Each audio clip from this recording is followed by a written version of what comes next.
Hey guys, Alex from 7th Hour Films back again with Star Wars The Bad Batch. Last time on The Bad Batch, we had Battle Scars, where the gang met up with Captain Rex, and he realized that none of them had taken out their inhibitor chips, so he decided, no, you gotta get these chips out, they are very dangerous. So they went to an old Jedi cruiser on the ship graveyard, on Braca? I think it was Braca. And they started to take the chips out. However, Wreckers then activated, and he basically fought the Bad Batch and Omega until eventually they were able to stun him, get his inhibitor chip out, and he was all good. And then they got the rest of their chips out. And then Rex left, saying, "Hey, you could help out against the Empire." And then Hunter was like, well, if you ever in a bind and you need us, you know where to find us. So, yeah, that's my best impression of D. Bradley Baker talking to himself. So, yeah, that was basically it. It was a really good episode, and I'm curious to see where we're going here. So let's just go ahead and get right into this episode of Star Wars The Bad Batch. Here we go. Reunion.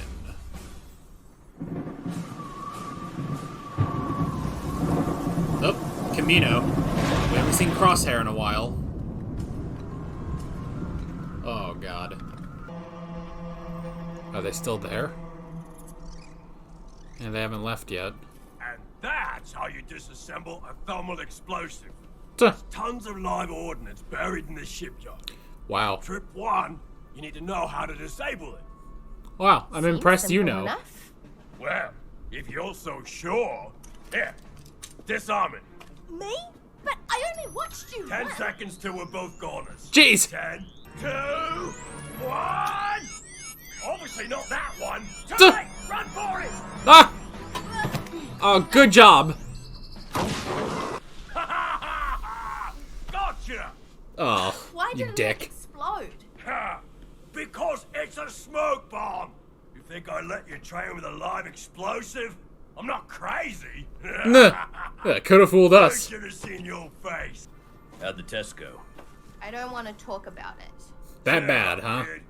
I failed my first disarming test too. With my help, you'll be a pro in no time. Well, I like that. We've got eyes on us. Yeah, I see them. How many? At least 3. Stay casual. Rick, Stay casual. you ready? Oh, no, you don't! Whoop.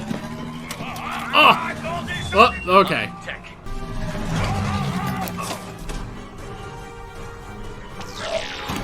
Ooh. Good job. Are you okay? I was just waiting to make my move. Nah. Got it. What's the potential haul inside this cruiser? My Oh. scans indicate the armory and artillery That bay makes have not sense. been fully offloaded. The Dianoga must have kept the scrappers away.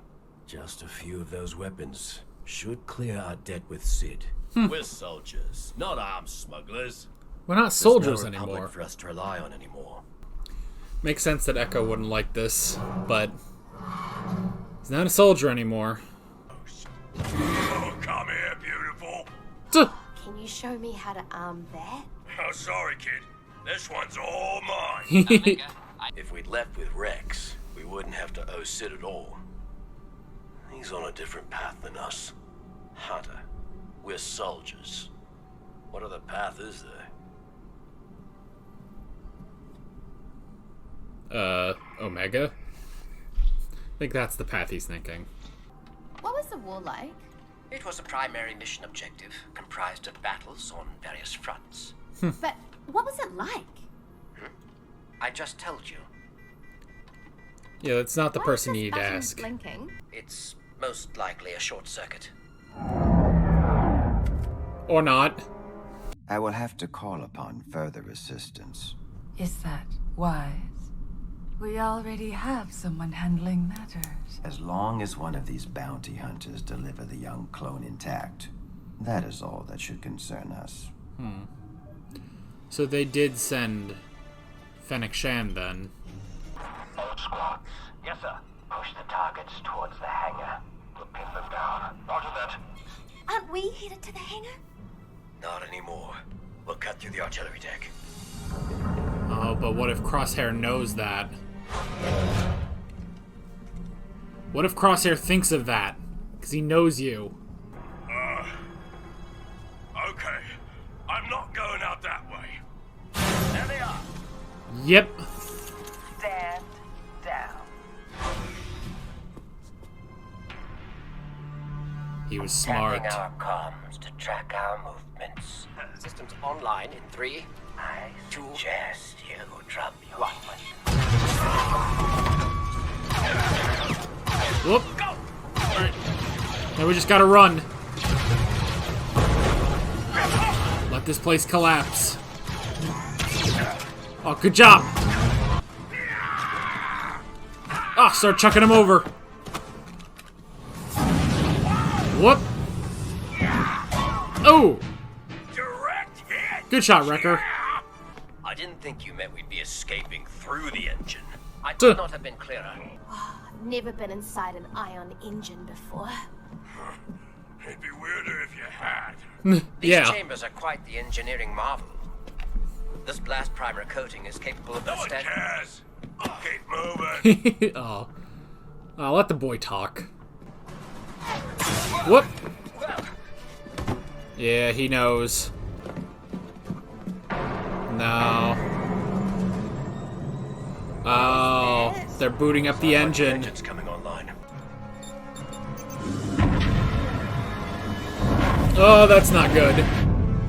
Breakaway. You mean fall. All the way down. It's that or be incinerated. Everyone take an explosive. I guess that's just what we're gonna do. Up top with me. Engage. Oh. Oh. What? This is gonna be perilous. Oh. Ooh. What? Oh, this is such a bad idea. Oof. Alright. Oof. Yeah, he got burned a little. CT-8508. Report! There to get there. Someone's here. This wasn't the scrapper's handiwork. Fennec. One much work. Oh! It's Cad Bane. Get behind me. Oh my gosh. Oh, I never expected that. Taken down so many clones over the years. Once you figure out one, the rest are easy. Oh, this ain't your average clone. Surprise. She's with us. She's not going anywhere. That's unfortunate. For you. Oh! Oh my gosh, this is perfect. It's a standoff.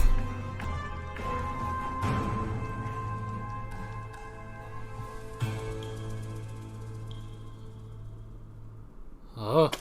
Oh! Dang it! Hunter!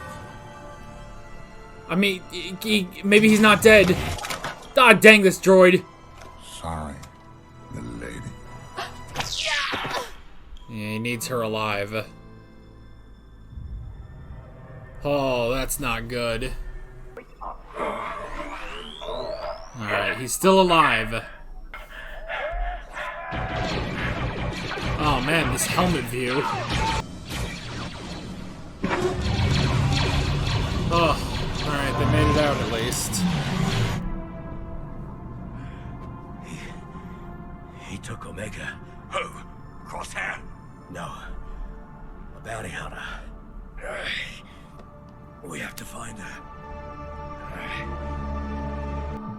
Oh no. Is that the cliffhanger?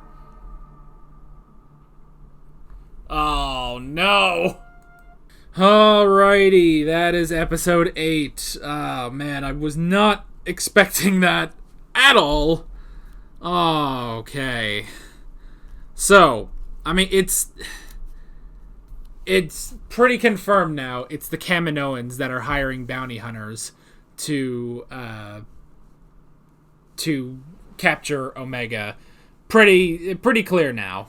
But man, I would not have expected them to hire Cad Bane. I mean, I don't know why. That just didn't cross my mind, you know? Oh man. Well, see, you know what I want now? I want Hondo. I want Hondo to be in this show. Oh, that'd be so cool, but yeah. Oh, man. I was not prepared for that. I was not prepared for that at all. Okay. Let's hop into the notes.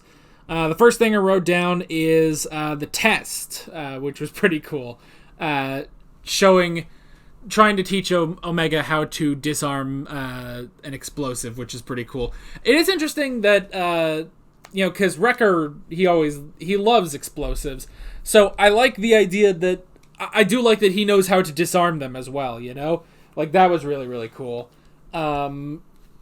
And I guess it makes sense, that he would be able to disarm them. But for some reason, that just wouldn't, cross my mind, I guess because he is he's the big, lovable idiot. But he is smart. He is still a soldier. So it makes sense that he can disarm it. And I like him teaching Omega.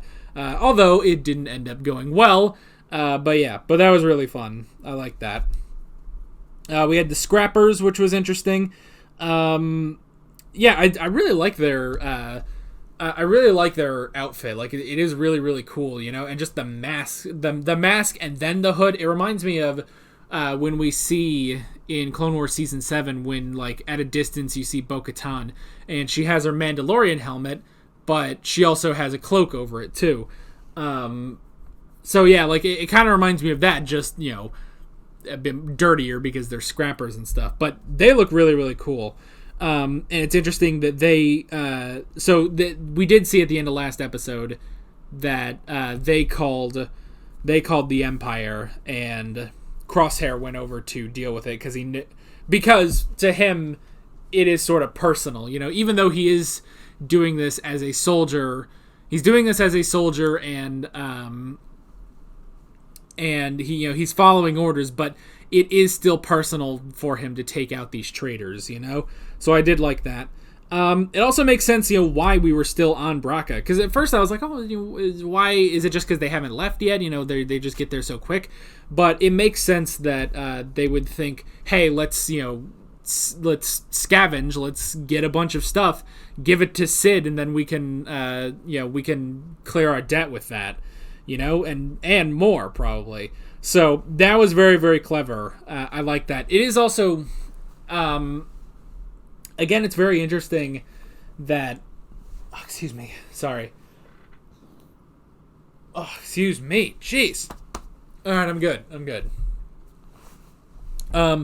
It's very interesting to hear Echo's perspective. I like how distinct they make Echo among the Bad Batch, I feel like they really define him well, because he is, yes, he is different because of everything that happened on Skako Minor, but without a doubt, he's still a reg, That's still how he was, born and molded. He is through and through a reg, and that still shines through here as, he sees Rex, and it's interesting because, when we got him back on Skako Minor, that was the whole thing, whereas, he is different now, and, that's why he doesn't go with Rex and the rest of the regs. He goes with the Bad Batch because he is different and he recognizes that.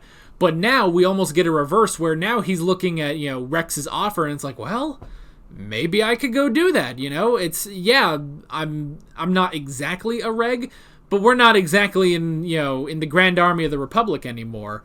So he's still thinking well, it's the closest thing to being just a reg again, So that was very interesting. And yes, I like how he also says, that, he doesn't understand the whole thing with, we're just scavenging and selling weapons and stuff, but they can't rely on the Republic anymore. And it makes sense. They're already doing odd jobs for Sid, makes sense to try and capitalize on that relationship, give her a bunch of, these weapons to sell and stuff, and then clear their debt and stuff. So I really do like the distinction there, what sets Echo apart from the rest of the batch. So that's really, really good. But yeah, so we had bombs and weapons, which was very interesting, as well as the Navicomputer, or just the info on the bridge, which was very clever. And again, it makes sense that sort of stuff as well, not just the weapons that were still in the Jedi Cruiser, but all that sort of stuff, because now, while I don't think we have quite shifted to the normal, the standardized, like the Star Destroyers and stuff, the Imperial Starfleet, I do think we are at least getting to that point, and so stuff on an old Jedi Cruiser would make sense to, because the Star Destroyers, I mean, essentially, especially by their look, they are lifted from the Jedi Cruisers. They're just more, they're higher, new versions of the Jedi Cruisers, especially in terms of looks. So it makes sense that, like the tactical droid, where it's like, oh, well, this tactical droid is really good at fighting clones. The clones are now stormtroopers, so if you're going to be fighting stormtroopers, it's good to have the information from a tactical droid.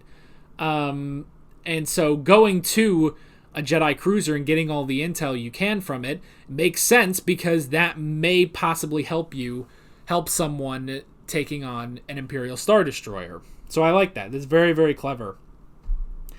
But it is also interesting, they say, like, that, there are still many, things still on this Jedi Cruiser, like, it's entirely possible. There's so much stuff left because they sort of rushed to get rid of some of this stuff, which is interesting. But it does sort of make sense. Again, that's sort of where, sort of like how the clones, immediately shifted from the clone troopers to the stormtroopers. And granted, we don't know how much time has really passed in these 8 episodes. I would probably guess it's at least been a few months. But I would imagine the Empire is now starting to shift over to the more Imperial Starfleet. So it makes sense that everything that they had, they're trying to get rid of that old Republic stuff. We're getting rid of the Jedi Cruisers and stuff. But because it is going so quickly, it makes sense that the Imperial Star Destroyers and stuff would still be based on the old Jedi Cruisers and stuff, the old Republic Cruisers. So that's all very interesting, and it makes sense, why, if they were rushing because they want to get to the new Imperial Starfleet, it makes sense that they wouldn't be thorough in clearing out these Jedi Cruisers, So I do like all of that. And then, this is the first episode in a while that we've had Crosshair, like he's finally back, which is pretty cool. And yeah, not only is he back, but he is now once again in direct conflict with the Bad Batch, which is pretty interesting.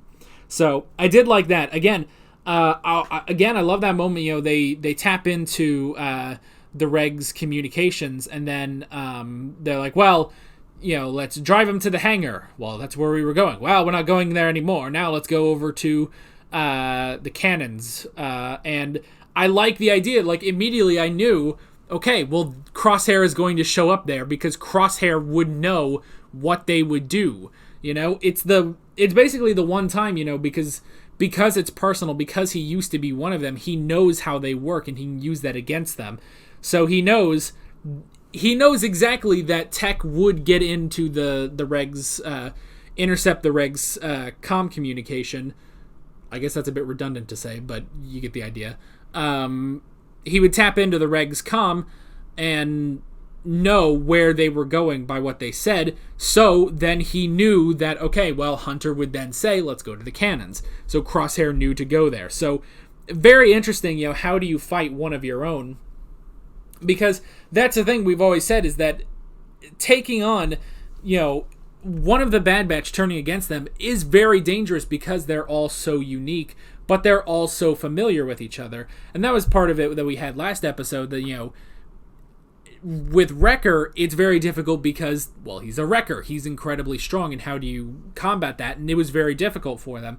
But with Crosshair, it's not only that, he's an excellent sniper, but he also has an entire, he has a squadron at his disposal. So that's the other difference that makes Crosshair even more formidable and dangerous to them, is the fact that he has this squadron of troopers with him. So I did like all of that. And then we went to the Ion Engine, which was interesting, a good set location. And then, again, it makes sense. Crosshair knows, okay, then they're going to go to the Ion Engine, so he sends one person up to the bridge to turn it on. So that was very, very interesting. But then they destroyed the Ion Engine, cut it off basically, and fell with it, which was very clever. But not before that Ion Engine started to burn away Crosshair. He did manage to, sort of get cover quick enough, but he is still very scarred from what just happened. So, man, this is the second show today I'm watching where someone got horribly burned, So, but it's more thematically appropriate that it's Star Wars, I suppose. So, yeah. But yeah, he didn't, it wasn't horrible, but, it's not like, Anakin getting burned on Mustafar. But it is pretty, it was still damaging. But they were able to start to get away. And then we get twist of all twists. Cad Bane is here. I don't know why I just didn't think about that, I guess I've never really thought, what happened to Cad Bane after the Clone Wars? I've just never thought about that, So that was very cool, because again, it's so we'll send bounty hunters, okay, so Fennec Shand, that makes sense, they send her. But now they're throwing as many bounty hunters as they can to get back Omega. And so because of that, they sent probably the best bounty hunter they could, which is Cad Bane, I mean, that's the thing. Okay, if you go, the best bounty hunter is Cad Bane. At least in this era, whatever, Boba Fett, who cares? And then obviously we do have the Mandalorian, who is pretty incredible in his series. But in terms of this era, the best bounty hunter is Cad Bane. And then the best pirate would be Hondo, And there is a distinct difference between bounty hunter and pirate, specifically. So of course that just makes me want that makes me want Hondo in this show. So maybe they'll bring Hondo back. That'd be awesome. But Cad Bane, honestly, an unexpected appearance by Cad Bane, but that was really good. And we did have, it makes sense because Cad Bane, he is, a sort of typical, Western movie outlaw, whereas he is sort of the, I guess, Jesse James or something, he is the outlaw. He's even got the hat for it. So I like that the whole thing, it's not a fight between Cad Bane and Hunter, it's a draw, and Hunter lost. Luckily, his armor did, keep him alive, but he still lost that draw. And Cad Bane took Omega, so that's pretty rough. That is pretty rough. Now, I believe we're at the halfway point of the season now, because I think there's only supposed to be 16 episodes this season. So, yeah, I think we're about halfway through.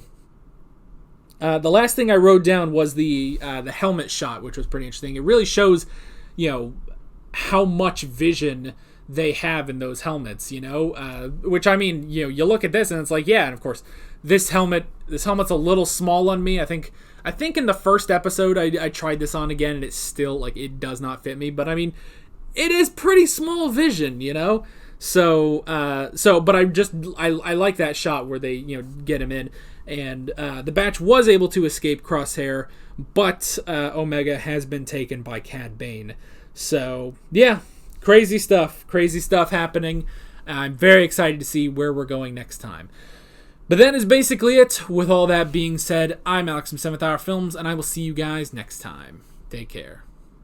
Alright guys, thanks for watching this video. There's a bunch of links on screen if you want to click around to any of those. There's a playlist for all my Bad Batch reactions, as well as a playlist to my Clone Wars Season 7 reactions if you want to go check those out.